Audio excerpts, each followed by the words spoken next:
Dasari Venkataramana, Telangana employees association Mancherial జిల్లా అధ్యక్షుడు. అందరికీ జైలీలు. ఇంతకుముందు మన గౌరవనీయులు యుఎఫ్ఏ యాకూబ్ పాషా తెలంగాణ రాష్ట్ర ప్రధాన కార్యదర్శులు తెలిపిన విధంగా ఇప్పుడు వచ్చిన మన కాంగ్రెస్ గవర్నమెంట్ ఉద్యోగులకు ఒక మేనిఫెస్టో రెడీ చేసింది. దాని పరంగా డిఏలు, పిఆర్సీలు వీటి గురించి కాకుండా ఇప్పుడున్న మన ఉద్యోగులు ఎదుర్కొంటున్న అతిపెద్ద సమస్యల గురించి ఒక చిన్న విషయంలో ఒక ఐఎఫ్ఎంఎస్ గురించి మీకు చెప్పడం జరుగుతుంది.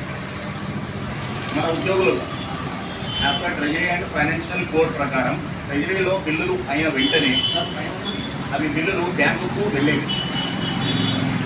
ఎస్టీఓ సైన్ చేసిందంటే అది చెక్తో సమానం. అలా కాకుండా 1993 నుంచి ట్రెజరీలో ఇంపాక్ట్ సాఫ్ట్వేర్ అనే వీడియో రిక్వెస్ట్ ప్రకారం కంప్యూటరైజేషన్ అన్ని చేసి ఉన్నాయి. గత ప్రభుత్వం ఐఎఫ్ఎంఎస్ అనే సాఫ్ట్వేర్ని 2019లో తీసుకొచ్చింది. ప్రెసిడెంట్ అకౌంట్స్ డిపార్ట్మెంట్ని ఉద్యోగుల అనుమతి, ఉద్యోగ సంఘాలతో ఎటువంటి చర్చలు పెట్టకుండానే ఫినాన్స్ డిపార్ట్మెంట్లో ఉన్న కొందరు పెద్ద పెద్ద కళలు గవర్నమెంట్ ఎంప్లాయీస్కి సంబంధించిన ప్రతి ఒక్క ఎంప్లాయీ వాళ్ళ భవిష్యత్తు పెట్టడం జరిగింది. ఫినాన్స్ డిపార్ట్మెంట్ తర్వాత ఫినాన్స్ డిపార్ట్మెంట్ వారు తయారు చేసిన ఐఎఫ్ఎంఎస్ అనే సాఫ్ట్వేర్ పిక్సెల్వేడ్ అనే ఒక ప్రైవేట్ కంపెనీ చేతిలో ఇవ్వడం జరిగింది. ఈ పిక్సెల్వేడ్ అనే కంపెనీ ఫైనాన్స్ డిపార్ట్మెంట్ వారు రెడీ చేసిన ఒక bogus company. Treasury government employees powers లాక్కొని సొంత కంపెనీల పేరుతో సాఫ్ట్వేర్ ఇంప్లిమెంట్ చేశారు. ప్రభుత్వ ఉద్యోగ సంఘంలో సంప్రదించకుండా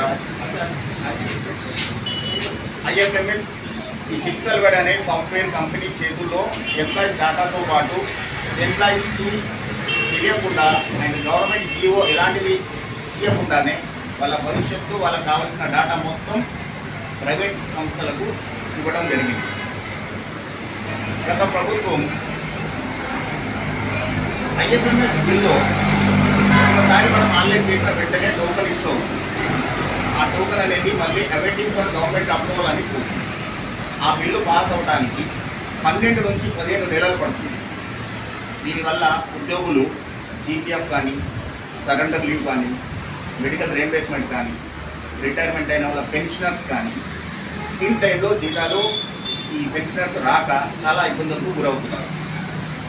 అలానే పెన్షనర్స్కి 15 నుంచి నెలాఖరులో తేదీ 15 నుంచి నెలాఖరు వరకు పెన్షన్స్ వాళ్ళ అకౌంట్లోకి క్రెడిట్ అవ్వడం లేదు.